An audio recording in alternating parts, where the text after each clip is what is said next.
Hello everyone! Today I'm going to tell you a little bit about an awesome integration strategy called 4x4. This is an awesome strategy to get your students moving, thinking creatively, and working together to better understand a certain idea.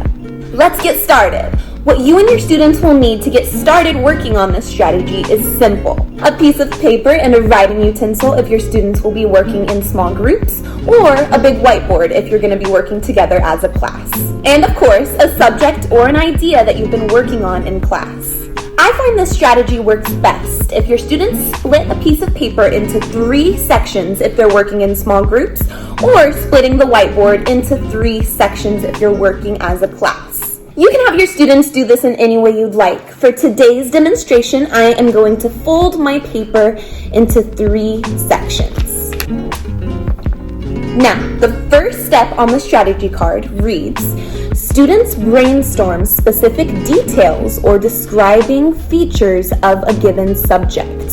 So whatever your given subject or idea is, your students are going to brainstorm any details, descriptive words, or ideas about that given subject matter. The subject example that the strategy card gives is what creates seasons. So in this instance, students will brainstorm any specific elements that they've learned about that contribute to creating seasons. If your subject matter is a little more specific, like an animal or a character in a book, your students will brainstorm any elements they can think of about that subject, like where do they live, what do they eat, what do they look like, etc. Whatever it may be, your students are going to jot down their brainstormed ideas in the first section of your sheet. For our example today, our subject is going to be very simple, a tiger. So I'm going to brainstorm all of the descriptive details that I can think of about a tiger and jot them down in the first section of my sheet. As you can see, I've jotted down a few descriptive features of a tiger in my first section of my sheet. I have that a tiger is a big cat. It walks on 4 legs. It's a predator. It lives in the jungle. It has stripes and fur, and I put trees because I often see tigers climbing in trees. Next, step 2 of the strategy card says, students brainstorm movements to aspects of these features. So, using all of those brainstormed ideas that you jotted down in the first section of your sheet, your students will now brainstorm any movement or action words that relate to their subject as possible and jot them down in the second section of your sheet. If your students get stuck on this section, suggest that they go through each of the details that they jotted down in the first section and come up with one action word for each one that relates to that detail. So the action words that I brainstormed about a tiger are run, climb, pounce, hunt, prowl, and stretch. Now, step 4 of the strategy card reads, students determine the order and put those movements to a count of 4.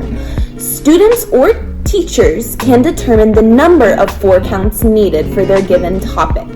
So first, you'll need to decide how many action words you'd like your students to complete. Because they'll be done for 4 counts each, a great number of action words to start with is 4, because that'll create a nice even number of counts and won't be too overwhelming for most students. Whatever number of action words you decide on, your students are going to choose by circling or highlighting that number of action words in the second section of their paper.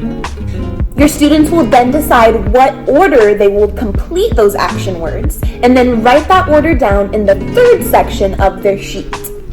For our example today, the 4 action words that I chose were climb, pounce, prowl, and stretch. And as you can see, I circled those 4 words on the second section of my sheet. Then on the third section of my sheet, I decided in what order I'll be doing those action words. So I'll be starting out with stretching, then pouncing, then prowling, then climbing. Your students will then perform each action word in the order that they decided on for 4 counts each. So for our example, we'll be doing 4 movements for 4 counts each. So how this would go is we would stretch 2, 3, 4, then pounce 2, 3, 4, then prowl. 2, 3, 4, then climb. 2, 3, 4. Now, the next step on the strategy card says, students practice together one time, revise, fix, then run through again. This is your students' chance to revise and edit their work.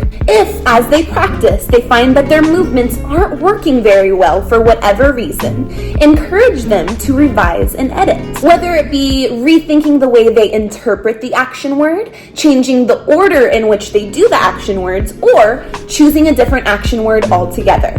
Next, the final step of the strategy card reads, all students share by performing their 4x4 with the whole class or one group at a time. So that's your call, whether you'd like the whole class to perform at one time or each group go individually. I would suggest starting off with the whole class at once. Then, if time permits and your students feel comfortable enough, trying it one group at a time. You can have your students perform to your counts, like I just did, or you can keep time with a beat, with a drum, or clapping, or for some added fun, you can find some music that relates to your subject in some way. After your lesson is completed, reflect on the following questions with your class. How does adding the motion of this concept change your understanding of the topic? How did your understanding of this topic impact the movements that you chose to use?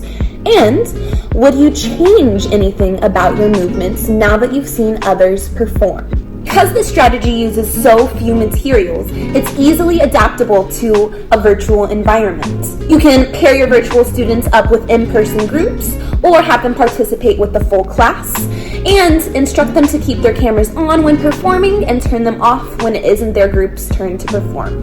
Again, this was 4x4. I hope you enjoyed this video and I hope you have lots of fun incorporating this strategy into your classroom.